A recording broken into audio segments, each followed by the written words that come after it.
Today on the Stay at Home Chef, I'm showing you how to make old-fashioned angel food cake. This angel food cake is light and airy and super delicious. It's the perfect angel food cake recipe. To start, you'll need to preheat your oven to 350 degrees Fahrenheit, and then you'll need a tube pan. It kind of looks like a bundt cake, where it has this center hole, but unlike a bundt cake, this has two pieces that fit together.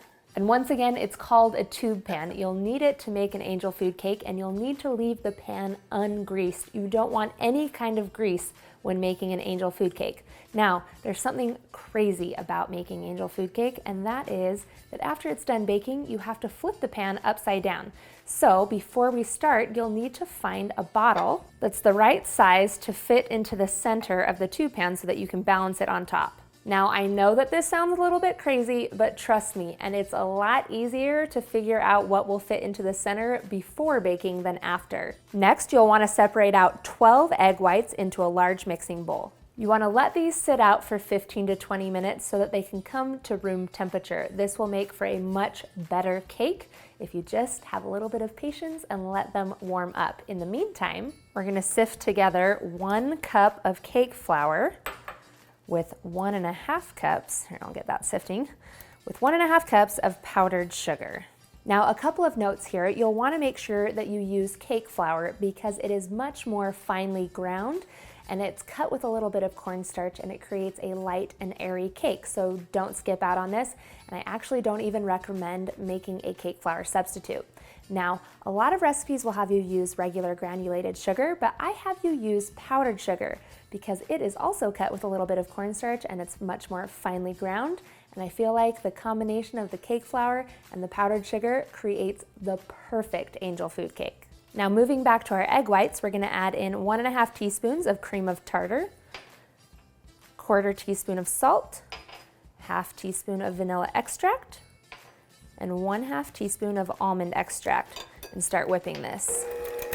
Now, I'm using a hand mixer today, but you could also use a stand mixer, or if you're feeling really strong and like your arm won't give out, you can beat this by hand with a whisk. Once your egg whites start to get all frothy and foamy, start adding in another 1.5 cups of powdered sugar, and I like to add it in about a tablespoon or 2 at a time.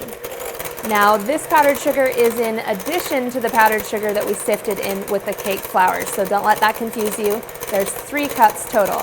Keep on whipping this until you have nice stiff peaks that form like so, where it keeps its shape. And the egg whites will have a nice satiny finish to them. You want to make sure that you're whipping your egg whites in either a glass bowl or a metal bowl because they'll whip a lot easier than if you use a plastic bowl. Then we're going to take our flour mixture, and I'm going to sift about 1/3 of it right over the tops of the egg whites. Then we're going to take a large rubber spatula and start gently folding this in. And you want to be gentle as you fold because you want the air to stay in those egg whites. You want to repeat this process of sifting and folding in the flour mixture until it's all mixed in. Sifting it again gives it a second sift, which makes your cake even lighter and fluffier.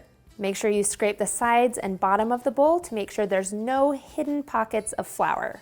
Then we're going to take this mixture and transfer it into our tube pan. I just kind of dollop it in there and divide it around the circle as evenly as possible. It's always a little bit difficult to divide it around that center hole.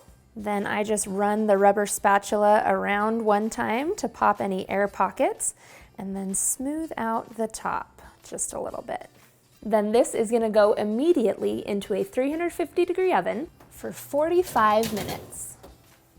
The top of the cake should be browned and be dry to the touch, and if you tap on it, it shouldn't jiggle. Then you'll want to grab that bottle because you're going to need to flip it right on top. And I know it's a little bit crazy, but you just leave it upside down like this for about 1.5 hours to let it cool. You do this so that the cake doesn't collapse on itself. It just hangs upside down and it doesn't fall out of the pan, and you just let it hang there for 1.5 hours. I know, it's crazy. After the cake's completely cooled, we'll use a butter knife to saw around the edges to get it out. Release that center portion too, then we'll be able to pull it out. Then you also have to release the bottom portion. Then you can flip it and it should come right out, and place it onto a cake stand. And that's it, perfect angel food cake. Don't ever let angel food cake intimidate you ever again, because I truly believe this is a recipe that anyone can make. All that's left to do is use a serrated knife to slice and serve.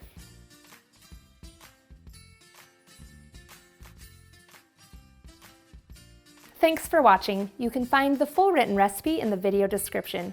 Be sure to subscribe, like, and follow, and check out the rest of my videos where you can find hundreds of restaurant quality recipes you can easily make at home. See you later.